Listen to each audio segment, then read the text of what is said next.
everyone. Welcome to the State of the Real Estate Market Address. My name is Erica Despain. I'm the owner and editor of allthingsmadison.com. This is my co-host, Beau Miles. He's the owner and broker of Essential Real Estate. And what we love to do every single month is film this monthly and share with you the ins and outs of real estate currently in Madison, Alabama. We have watched the trends just go up and down, and mortgage rates and interest rates and just all the crazy things. But Madison itself is a little bit unique as far as what we see month to month. So though I love real estate and love following it, I am no expert. So I love to bring on my dear friend, Beau. He has worked in this area for a decade and understands the market. So Beau, it's January 2023. Yeah. Tell us about all things real estate. Speak to our potential buyers and sellers. What's going on? Well, a lot. Well, first of all, let me start by saying I'm always happy to be back. Good to see you. And also, thank you guys. If anybody's watching, thank you for being patient. I know we're filming this at the end of January. Erica knows we had an unexpected death in the family, so I've been all over the place. So Erica's worked with my schedule. So thank you, Erica. I love it when we can make time for this. But it's actually good that we kind of film later because we've gotten some really interesting, both national news. Of course, we always have our local news, and I want to kind of start diving into that with us today. I can't wait. The national is kind of interesting. So let's do what we do every month. Let's go to stats just in Madison, just in the last 30 days. We're not going to do 2019 this year because, again, we want to save some time. Amount of houses on the market currently, today, 341, as opposed to last month, 375. Now, yeah. Okay. That's going to come back to the national news here in a few minutes. Number two, the pending, sold, and contingents, they stayed exactly the same, 204. So we're still moving houses at a great rate. Again, just Madison. But now here's the part I find real interesting because I stated this similarly, or it's kind of last month. Our price for houses jumped up again. The average price that was sold was around $406,000 in Madison versus $396. So in 1 month, we saw a 10K jump. That doesn't mean all of our houses just went up 10K. No, what it simply means is those homes did. And if you remember right, we talked about in December, while they stay on the market a little longer, which we're about to go through in a minute, you typically get a better price because your house is decorated more and more Christmassy and all pretty-fied and smells like cinnamon and trees and all that stuff like that. So you get a better. So that kind of gives us some validity to that. Days on the market jumped up pretty significantly, though. We went from 22 to 41. Doubled. Pretty big number there. Yeah. Now, again, does not worry me at all because our inventory is still low. Having 340 homes in Madison just on the market. That's it. Does that include spec homes that are in the process of being built? Now, not all of them. Some builders don't put them on there. Some only put one, and maybe there's 5 they're building. But as a whole, it includes them on there. Yes. And so all of a sudden, we still have 340 homes, but that's it. Think about all of our area. Think about all the building you see when if you're watching this and you go driving, just down the street, go look at every sign that says neighborhood, now selling. And we only have 340 homes. So the days on the market doesn't worry me, but let's talk about that national news because I want to ask you, Erica. Okay. What do you think I wouldn't say this is not national. I kind of took this from local, but we're going to go ahead and say it's pretty common. What do you think the interest rates are right now? What numbers would you give me if I said we're going to call it a 30-year fixed conforming conventional loan? All that means is you're going to have no rate change for 30 years. Conventional, meaning you're not going through, it's not an FHA or some other government program. Sure. And conforming means you meet all the requirements, is what it means. That's what I would say 6.25. Okay. So most people still think we're sitting around 7. If I've asked other people, they're like 7 or 8. No, you can still get under 5 or not under 5. Sorry, under 6. Yeah, you can still touch that. Now that's some of your FHA stuff. So your conventional is still sitting on 6. Now it changes day to day.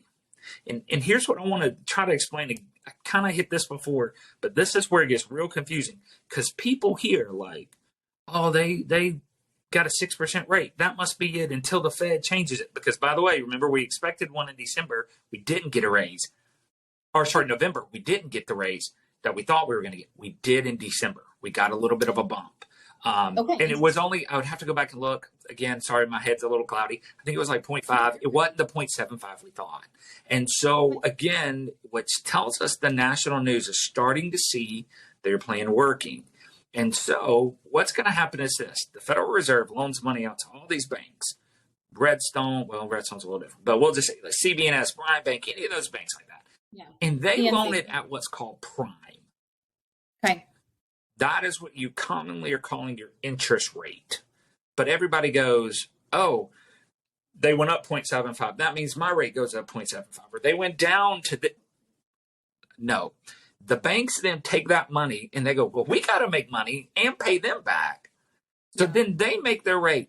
And depending on how many loans they get and how much funding they have available, and how secure the market is and all these things, that is why individual banks have individual rates. I know that's kind of a lot of things. So you can go in on a Friday and get a 6, and you could show up on a Monday and they go, it's 7.5. Because something that quickly can, I mean, I've literally seen them swing a point in a day. And so a point being a percentage point. That's a lot. Okay. So that's just a whole lot of data right there. But now here's the fun part, the national news that came out. We saw last week a massive jump in loan applications. What that means to you is not that much, except for the fact that is like, it's like dealing in futures. Like you kind of see a lot of people getting, it means there's confidence back in our market. We saw nationally a 28% increase of people applying for loans.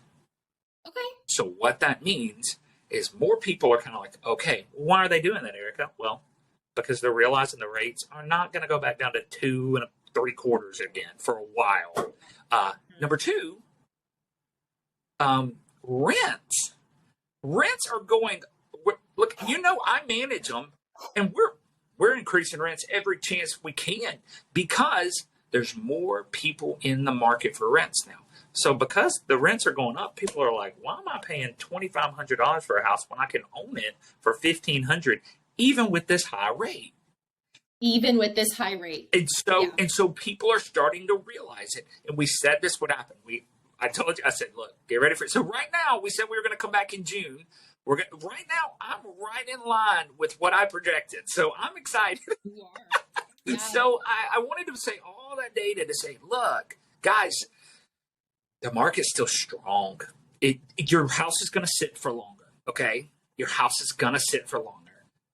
2, your house is still going to sell and prices are still increasing. It's just a matter of being patient and knowing this is a normal market. Hopefully now we've gotten the 2020 and 2021 kind of out of our system, and we know that was a crazy fluke. Might come back, but we're in a normal market right now. So that's all that data. So I just threw all that in there. So that's fascinating data. I mean, what I'm hearing is people are, there is a renewed confidence in our market. People are realizing that interest rates are not going down. So they're like, let's go ahead, I guess, and buy or sell or whatever. Let's move on with our lives. Yep. Rents are absurd. So you definitely still have people that want rentals, but there are people that are also realizing, let's go ahead and just pump that money into a home. Quick question about VA loans. Yeah. In 2021 and 2022, if you were using a VA, you had no chance of buying a home. And I say that because we have been those first or second or third time home buyers using a VA, and we would have had no chance. So if you want to use a VA loan, can you finally get back in the game? And okay, perfect. What would you say? All FHA and VA, they all took a harder hit because if it wasn't conventional and conforming and perfect and easy, why you were a seller, why would you take a harder deal over an easier deal? Unless there was substantial more money in it. And so now what we're actually seeing is we're negotiating prices. They're not all going for list price or above now. They're almost all going still a little bit under. We are still... So buyers, you can negotiate. You can negotiate now. You can negotiate. You can get closing costs again. We're seeing some closing costs. We're seeing what's called rate buy down, where you can actually go in and say, hey, for the next 2 years, I want you to buy down my rate. So what it is if you get a 6 right now, they can buy down your rate to 4.25 for the first year. What happens in this June if it goes down to 4.25, and in December you got to age your loan for a little bit, so it might take 6 months. But in December they're still sitting on 4.25. Just refi your house and then don't worry about that. You won't ever go back up because in year 2 it'll go to like 5.5, and then it goes to your normal 6 for the rest of it. Question for you. I know, just because I have a lot of people that tell me things, a lot of builders are freaking out. They have more spec homes than they have had ever in the history as builders in 20 years. And they are now like, I've got to get some of these homes offloaded. So let's be on the side of buyers right now. Love it. If you are a buyer and you are interested in a new construction, what game or games should they play with a builder to get the best price that they can? Because I know that builders have the opportunity to throw some incentives in that maybe they're not offering. So what is, speak to buyers. What game should they play to get a good price on those specs? That's a weighted question because it's not every first thing. Let's speak specifically to buyers for new builds. Yes. It's not every builder. A lot of them didn't over leverage themselves.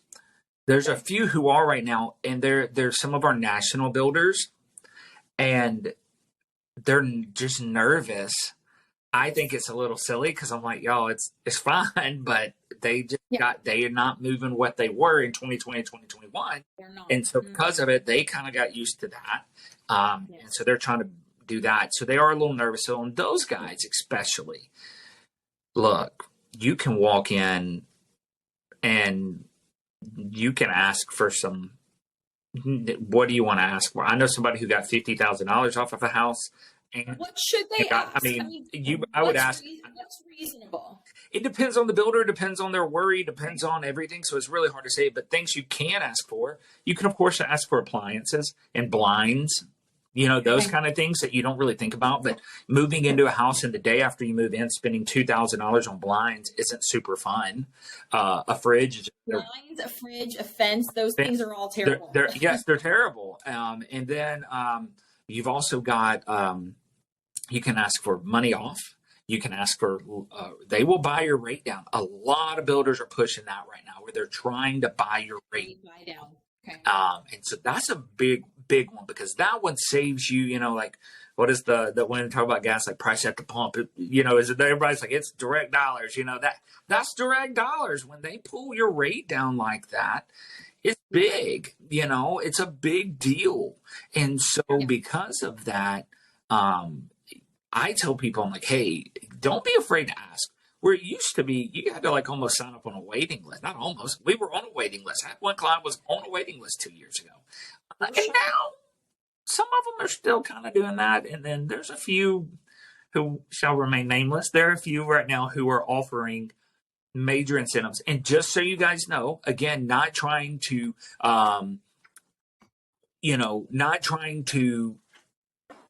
sway, but to sway, we as agents get emails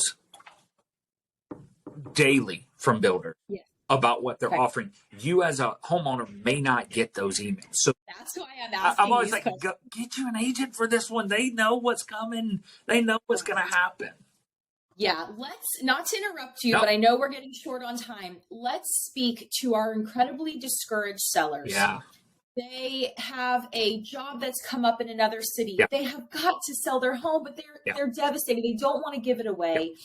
So speak to our sellers right Yeah. now who maybe are just feeling discouraged by that 40 days on the market. What is your advice for current and soon to be sellers? It's the same advice I've given, I think, for the last 4 months. Okay. Take a deep breath and realize that the market is shifting, but it is not crashing. There's nothing that is showing it. Now, again, tomorrow we could get news that changes that, but there is no reason to think right now we are doing anything but going up. We are still going up. And so when you are on the market, so let's just say you're not in the market yet. My number one thing is price your house correctly. And if you're on the market and it's been 40, 50 days, make sure you're priced right, because those are your biggest things. Because buyers now, you got to remember, they came out of a world where if it wasn't the price they wanted, they just stopped looking at it. So they're all kind of used to it. Oh, I'm looking at 325 and that's 350. Okay. Well, make sure that you're in the right place, because if you are, then they go, oh, 325, you're at 325, and they come in and they're going to want it. And so that's kind of my thing is, number one, make sure of that. Make sure your agent's marketing you on social media and all those different things. But if you're just feeling discouraged, my answer to you is, hey, it's going to be okay. Like, we're fine right now. The market here is fine. If you're going to move out of town, there's a lot of options. If you're just like, I don't know what to do, you can rent your house out. You can rent out to people if you just don't know what to do. 2, you can drop the price. 3, you can just hold the line and it will sell. And so I expect the days on the market to kick back up a little bit more, 45, 50 days. But I still think prices will continue to go up. Probably not 10K. We might jump down and up per month, but I still see us doing that. I actually think in March and April, that inventory list is going to get even smaller. And my prediction is I think it's going to be another great summer in the hospital. Great. Yeah. Okay. That's my guess. My crystal ball that Beau has that I clearly don't have. That is my prediction. Now we'll see. Again, we're going to talk in June. We're going to do a review of it. I'll let you to see how silly I am. Yeah, I cannot wait. It's going to be so good. All right, Beau. I know we're short on time. You have given us, I've been sitting here taking notes, such just really fantastic, applicable information to share with people here in Madison or who are moving to Madison, how to move forward. Hey, everyone. Beau says it month after month. It's so important to have a great agent.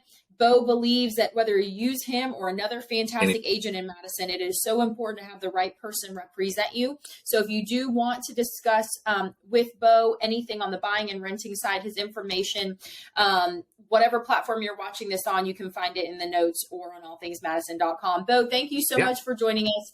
Can't believe that we're in 2023, rocking and rolling. It's going to be another really strong year for the state of the real estate market. Thanks for being my co-host, and I'll talk to you soon. Thanks, girl. We'll see you. Bye. Bye.